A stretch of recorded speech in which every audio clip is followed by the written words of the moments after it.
Bien, ustedes tienen ahí en la carpeta un tema que les voy a compartir, que es nuevas formas de evangelismo entre inmigrantes. Y bueno, no, pero sí, pero tal vez no es lo que está diciendo. Pero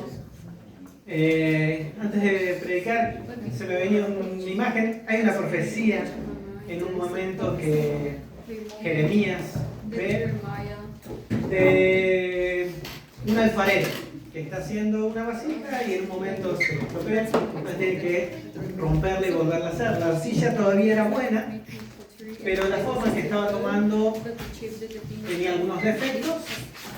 Entonces no es que tiró la arcilla, buscó nueva, sino que la rompe y hace con esa misma arcilla algo nuevo. Y a veces Dios tiene que hacer algo así, a veces tiene que romper algunas cosas. Nosotros todavía servimos, pero tomamos algunas formas extrañas y bueno, a veces hay que romper y a veces hay que volver a hacer. Y a veces estos retiros son especiales para que el alfarero trabaje. Pero bueno, el alfarero no le tiene que pedir permiso a la arcilla porque es dueño. Pero en nuestro caso tal vez le tenemos que permitir a él trabajar. Entonces, que sea esta noche y todo este retiro una disposición a decir, bueno, que el alfarero mire mi vida y trabaje y haga lo que tenga que hacer. Así que vamos a orar y comenzamos. Señor, te damos gracias por todo lo que has estado hablando hasta ahora. No solo en los talleres, no solo en las prédicas, también en los momentos de conversación, durante el almuerzo, durante las caminatas. Sabemos que tú estás permanentemente trabajando en nuestras vidas y queremos que esta noche no sea la excepción. Permítenos tener un corazón dispuesto, un corazón abierto para que si tú tienes que hablarnos, puedas hacerlo con libertad. Si tú tienes que decirnos algo, nosotros podamos prestar atención y escuchar tu voz y obedecer. Bendecimos tu nombre. Amén.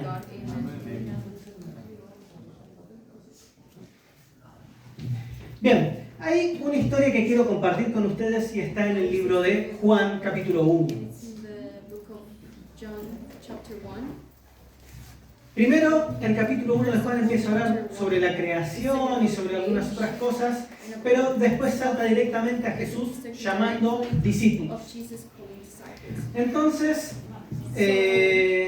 una de las personas encuentra a Jesús y se da cuenta, este es Jesús, este es el Mesías. Y es algo lindo, lo primero que hace después de saber que llega este Mesías es ir corriendo a buscar a su hermano, porque dice, esta es una muy buena noticia, no me la puedo quedar para mí solo. Es como predicaba el pastor JC ayer. Estos leprosos dicen, tenemos una noticia muy buena, nos vamos a quedar con la noticia, no, hay que compartirla. Entonces esta persona va corriendo y podemos leer en el versículo 43 de Juan. Al día siguiente Jesús decidió ir a Galilea. Encontró a Felipe y le dijo, ven, sígueme. Felipe era de Betsaida, del pueblo natal de Andrés y Pedro. Entonces Felipe fue a buscar a Natanael, que era su hermano, y le dijo, hemos encontrado a aquel de quien Moisés y los profetas escribieron.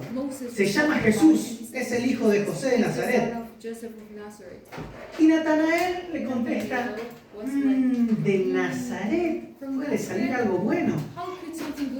Esa fue su primera reacción. Dice, está bien, me está pidiendo.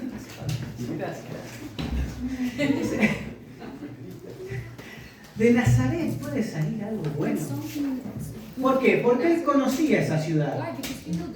Y dice, yo conozco a la gente de esa ciudad. Es más, en aquella época, la gente del norte, la gente que vivía en Galilea, no tenía muy buena reputación.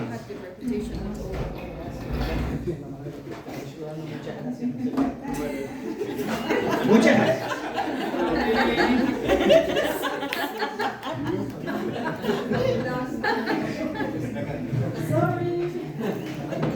estaba diciendo? Sí. Resulta que hasta ellos tenían como una fama de que era la gente más bruta, más ignorante, eran los que vivían en el norte. Uno hasta se daba cuenta cuando ellos hablaban, entonces por la manera de hablar, con ese acento fuerte que tenían, los reconocían y sabían, este es de Galilea. Así muchos se dieron cuenta de que Pedro era uno de los discípulos de Jesús cuando lo escucharon hablar. Este habla como la gente de Galilea, seguro que un discípulo. En cada lugar a veces hay como chistes que se hacen, bromas acerca de, por lo general, los países vecinos. Y es como los chistes de todos los que son como no tan inteligentes, todos los que se confunden, son chistes sobre eso. Me decían que en Letonia los chistes de la gente no tan inteligente es sobre la gente de Estonia, que son como lentos. Y bueno, es interesante, en cada país eligen a otro como el enemigo y los chistes son sobre ellos. Podríamos decir que en la época de Jesús los chistes de la gente no tan inteligente eran sobre la gente del norte. Entonces viene alguien y les dice, ¿sabés qué? De ese país, de esa ciudad, es Jesús el Mesías. Y él dice, no me parece, no suena como algo lógico. ¿Por qué? Porque yo sé cómo es la gente de acá. Si viene un Mesías, va a ser de un mejor lugar. Tal vez de Jerusalén, de la capital. Siempre la gente de las capitales es como que dice, nosotros somos mejores. Y su respuesta, cuando le dicen, encontramos al Mesías de quien habló Moisés, los profetas, es, ¿de ahí va a ser el Mesías? No te creo. No, la verdad que no estoy seguro. Y muchas veces nosotros somos iguales.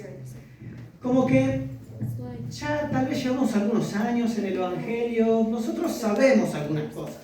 Sabemos cómo funciona la vida cristiana, qué es lo que está bien, lo que no está tan bien, qué son las cosas que sí son de Dios y las cosas que no son de Dios. Y es como que llegamos a una altura en la que sabemos sobre las cosas. Hay una historia interesante que es sobre un maestro, hace muchos años, que a él le gustaba juntarse en las mañanas a orar con sus discípulos. Pero resulta que en el lugar donde ellos elegían para orar, a la sombra de un árbol, había un gato que molestaba. Entonces lo que hacía ese maestro es ir un poco más temprano y ataba el gato al árbol para que no moleste. Y después tenían su tiempo de oración. Era un maestro que era bastante mayor y un día el maestro murió. Y los discípulos siguieron juntándose a orar y ellos seguían atando el gato. Y en un momento el gato se murió. Entonces, ¿qué hicieron los discípulos? Buscaron a otro gato para atarlo. ¿Por qué? Porque así era como se oraba. Y muchas veces con nosotros pasa lo mismo. ¿De qué manera? Y hay ciertas formas que nosotros hemos aprendido. Entonces, bueno, pero en la iglesia en la que yo nací orábamos de esta manera, o el evangelismo se hacía de esta manera. Y a veces nos enamoramos tanto de las formas y somos fundamentalistas de las formas. Dicen, hay que evangelizar. Sí, está bien, hay que evangelizar. Pero hay maneras y maneras. Hay maneras que funcionan y maneras que no. Yo sé, yo tengo experiencia, yo hice evangelismo, yo sé cómo funciona. Muchas veces hay cosas que decimos, esto es más espiritual, esto es menos espiritual. Pasa mucho con la Biblia. Uno puede decir, la manera más espiritual de pasar tiempo con la Biblia es leerla en una Biblia de papel. Algunos van más allá y dicen, y no cualquier versión. Están las versiones espirituales y las otras que no sé quién, enviado del enemigo, las escribió. Entonces decimos, la Biblia en papel, esa es la verdadera. Leer la Biblia en una pantalla, bueno, no es tan espiritual. Vamos a poner los niveles. Papel, segundo nivel, pantalla. Y después están los vagos. Porque dicen, yo escucho la Biblia. Pongo play y la escucho. Y yo digo, eso no es espiritual. Es interesante, en la época de Jesús ellos no tenían Biblias. En primer lugar, tenían rollos. Así que Biblias de papel Jesús no usó. Y la gente no tenía una copia de los rollos en sus casas. Entonces, ¿cómo hacían para aprender de la palabra? Iban a la sinagoga, alguien se paraba y leía el rollo. ¿Y qué hacían todos los demás? Escuchaban, oían. Entonces, en la época de Jesús se escuchaba. No, bueno, pero porque no tenían Biblia. Si hubieran tenido Biblias, lo hubieran leído en papel en su casa. Porque esa es la manera espiritual. Tenemos ideas. En una época, hace mucho, se hablaba de los instrumentos espirituales y los instrumentos que no eran tan espirituales. Entonces había gente que decía, no, a mi iglesia yo no voy a permitir que entre una batería, porque eso es una guitarra eléctrica. Bueno, acústica puede ser, pero eléctrica, ya si hay electricidad, el diablo está metido. Y entonces, como que hay cosas que están bien o mal porque en mi iglesia se hacían así. Porque yo lo aprendí de esa manera y siempre fue espiritual para mí. Entonces tiene que ser espiritual para todos, ¿verdad? En una visita que nosotros pudimos hacer con un equipo del Instituto Bíblico al que yo fui, pudimos ir a Colombia. Y un día nos dijeron, ustedes se van a hacer cargo de una actividad con los jóvenes. Y nosotros hicimos lo que acostumbrábamos a hacer, algunos juegos de integración, presentarnos, decir el nombre, jugamos un rato y después se compartió un mensaje. Y la persona que compartía unió un poco los juegos con el mensaje que estaba dando, habló sobre la identidad y terminó diciendo, bueno, tal vez alguien en este lugar quiere aceptar a Jesús como su Salvador, repita conmigo. Y algunas personas empezaron a levantar la mano y fue un momento muy lindo. Y una señora se nos acercó al grupo al final y dice, yo les tengo que pedir perdón. No, porque durante toda la actividad yo estaba adentro mío diciendo, ¿qué están haciendo esto? Están jugando, tendrían que estar orando, tendrían que estar haciendo cosas espirituales y hacían juegos. Y yo dije, eso está mal, porque nosotros somos una iglesia y hay que predicar. Pero después Dios me mostró que también como juego se podía predicar. Es algo tremendo para mí. Era algo distinto. Y pasa mucho con el evangelismo. Hoy en día, por ejemplo, esta iglesia, podemos decir, ¿cuántas personas escucharon por primera vez de la iglesia? Tal vez por la página web, buscando, por redes sociales. ¿Hay alguno que aquí haya llegado a la iglesia por verla en las redes sociales? Bueno, en internet. ¿Internet? Sí, bueno. Pero uno podría decir, no, internet es del demonio. Las redes sociales es el centro de perdición de estos tiempos. La única manera de predicar es con un megáfono. En la calle, hablando fuerte. Porque un megáfono es tecnología santa. Pero Instagram es tecnología no santa. Y a veces nos encerramos en las ideas que tenemos y decimos, yo conozco cómo funcionan las cosas. Somos como Natanael. De una red social puede salir algo bueno. Es interesante cómo muchos pastores en la época de la pandemia cambiaron su postura sobre la tecnología, sobre Facebook. Decían, Facebook está mal. Y después no pudieron abrir sus iglesias. Decían, sigan nuestros servicios en Facebook. Porque ahora que estoy yo, ahora es bueno. Pero antes no. Pero bueno, ahora sí, lo santificamos. Y a veces no es acerca de las formas, sino es para qué lo usamos, cómo lo usamos.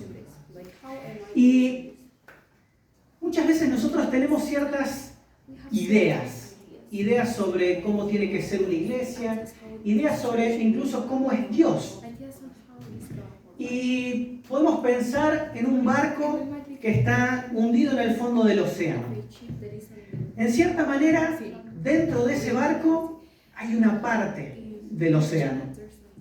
Sin embargo, todo el barco y esa parte está sumergido adentro del océano.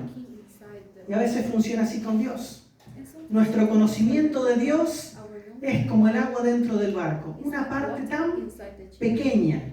Sin embargo, Dios es mucho más grande que nuestra idea de Dios. Dios es mucho más grande de lo que nosotros podemos entender. Y muchas veces decimos, no, yo he llegado a un punto en mi vida en el que entiendo a Dios. Yo sé cómo es Dios. Tal vez es algo tan grande que nosotros ni siquiera llegamos a comprender.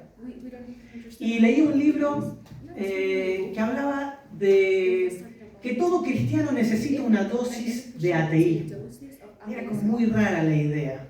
Decía ateísmo, como que el teísmo y el ateísmo en realidad no eran dos extremos, dos puntas que estaban opuestas, sino que estaban más cerca de lo que uno pensaba. ¿Por qué? Porque muchas veces nosotros tenemos que dejar de creer en Dios. ¿De qué manera? Tal vez tenemos una idea de Dios que no es real. Y para poder conocer verdaderamente a Dios, tenemos que dejar de creer en esa idea. Por ejemplo, muchos de nosotros tal vez teníamos una idea de quién era Dios antes de asistir a una iglesia y de empezar este camino. Decíamos, no, está muy bien lo de la iglesia, pero Dios, la verdad que me cuesta creer en Dios. Porque como un Dios que dice ser bueno permite tanto mal en el mundo. Entonces, no, Dios en realidad es un Dios que no ama. Bueno, para poder conocer verdaderamente a Dios, nosotros tuvimos que renunciar a esa idea errónea de Dios. Decimos, no, Dios es de tal manera, y después pasa algo en nuestra vida y descubrimos, verdaderamente no lo conocía a Dios de esta manera. No sé si alguna vez experimentaron esto en sus vidas, donde dijeron, yo pensaba algo de Dios, pero después, generalmente después de algún problema, conocí a Dios de una manera que nunca antes lo había conocido. Bueno, esa idea que tenía antes de Dios no era mala, pero no era completa. Para poder abrazar una idea más amplia, más real de Dios, tenemos que soltar ciertas otras ideas. Escuchaba cómo cazaban monos en algunas partes, en unas tribus, y es que ponían unos jarrones y adentro una banana. Pero el jarrón tenía una boca bastante estrecha. Entonces los monos venían, agarraban la banana, trataban de sacarla y se quedaban atrapados. Y se quedaban ahí atrapados hasta que venía el cazador y los atrapaba. ¿Por qué? Porque ellos no soltaban la banana. Y a veces nos pasa con ciertas ideas. Estamos tan enamorados de la idea que no la queremos soltar y quedamos ahí atrapados. Tal vez es muy sencillo. Abrir la mano, soltar la banana. Abrir la mente, soltar la idea. No, eso no es tan sencillo. Pero de esa manera nosotros nos quedamos atrapados en ciertas ideas. No, Dios es de esta manera y no puede obrar de ninguna otra manera que la que yo conocí. Y a veces oportunidades van pasando delante nuestro y no las vemos. Y tenemos que tal vez darle un nuevo sentido a lo que es ser cristiano, a lo que es seguir a Dios. Tenemos que resignificar muchas cosas en nuestras vidas. A veces esto pasa a través de las crisis. Hay un proyecto muy lindo de una persona en Argentina que surgió de un desastre. Porque ellos eran inmigrantes, los abuelos, inmigrantes de Polonia que viajaron a Argentina. Y entre las pocas posesiones que ellos se llevaron unos platos, que eran como los platos de la abuela. Era un tesoro dentro de la familia que se pasaba entre las generaciones. Y un día él, de una manera muy torpe, fue a buscar los platos para usarlos para comer, se le cayeron y se rompieron los platos de la abuela. Y un desastre. Eran platos que ya ni siquiera era posible volver a comprarlos. No era, bueno, volvemos a Ikea a comprar los platos de la abuela. No, no funciona así. Y de ese desastre él tuvo una idea. tomó todas las piezas de esos platos y armó un proyecto para ir a visitar los pueblos de donde habían venido sus 4 abuelos. Y él les rindió un homenaje. Buscó los lugares, pueblitos muy pequeños, viajó y en cada lugar, con los pedazos rotos de esos platos, hizo un homenaje a cada uno de esas personas y es como que resignificó esa pérdida. Algo que era un desastre lo convirtió en algo que fue muy significativo para él y para la familia. Y a veces nosotros tenemos que permitir que Dios trabaje y a veces rompa algunas cosas y les dé un nuevo significado. Hay otra historia, mucho tiempo antes de la época de Jesús, que era la época cuando había un solo reino, el rey era Saúl. Y ya Saúl venía fallándole a Dios en varias cosas, medio se estaba arrepintiendo Dios ya de haberlo nombrado, y le da una orden al rey Saúl: quiero que vayas a esta ciudad enemiga y que la destruyas por completo, que mates a todas las personas, a todos los animales, que prenda fuego todo, que no quede nada. Entonces el rey Saúl va, cumple con la orden, pero dice que no mató a todos, dejó al rey vivo y también no mató a todos los animales, de lo mejor del ganado lo separó. Y el que le había dado la orden, que había sido enviado por Dios, que era Samuel, fue, y cuando se presenta delante de Saúl, Saúl le dice: obedecí y cumplí todo lo que me dijiste. Y un poco debe haber sido graciosa la imagen porque dice: ajá, y todos esos ruidos de animales que escucho en el fondo. Y ahí es una respuesta excelente la que le da Saúl. Dice: no, vos vas a querer escuchar esto, porque esto es muy bueno. Estos animales los reservé para sacrificarlos a Dios. Y él empieza a decir: pero no, estás equivocado. Y él dice: sí, yo cumplí con lo que Dios me había mandado. Y fui y destruí a esas personas. Y Samuel le dice: Dios no quiere tus sacrificios, Dios quiere obediencia. ¿Y cuántas veces nosotros hacemos cosas para Dios, incluso cosas espirituales, que Dios no nos está pidiendo? Hacemos cosas que pensamos que las hacemos para Dios, pero en realidad Dios está interesado en otras áreas de nuestra vida. Muchas veces estas cosas están más que nada en las formas. Decimos: sí, yo voy a hacer esto porque en mi iglesia se hacía de esta manera, yo voy a trabajar de esta otra manera porque esta es la manera que aprendí. Y tal vez Dios nos está llamando a otra cosa, a algo nuevo. Decimos: no, Dios, tenés que ver, porque yo sé que esto funciona y cuando lo haga vos vas a estar muy contento. Y Dios dice: pero te estoy pidiendo algo distinto. No, pero yo sé que esto es bueno. Es como Saúl: no, pero los sacrificios son buenos. ¿Quién puede decir que un sacrificio a Dios es malo? Entonces yo voy, encuentro un buen animal, no lo mato, lo sacrifico a Dios. Y él le dice: estás equivocado. Y él dice: no, esto está bien. Y es como que él pelea o se confronta con Dios, y muchas veces nos pasa lo mismo. Y la idea de esta noche es que podamos reflexionar un poco y decir: ¿qué necesito yo permitir que Dios rompa en mi vida en esta noche? Porque muchas veces nosotros vamos a nuevos lugares y todos los que estamos acá podemos tal vez relacionarnos con eso. Se presentan nuevas oportunidades. Es un lugar completamente distinto. Y nosotros no podemos soltar. No podemos decir: no, pero yo todo lo que viví antes fue de esta manera. Dios dice: pero hay una nueva manera. Te estoy presentando nueva gente, nuevos lugares. Y dices: no, eso no es de Dios. No, Dios, discúlpame, pero eso no viene de tu parte. Nosotros le decimos a Dios cómo son las cosas. Es como Natanael. Decimos: ¿de Nazaret puede salir algo bueno? No, tiene que ser de otro lugar. Y tal vez Dios está presentando tantas oportunidades delante nuestro. Pero son situaciones completamente distintas a las que conocemos, distintas a las que experimentamos antes. Pero a veces somos ciegos.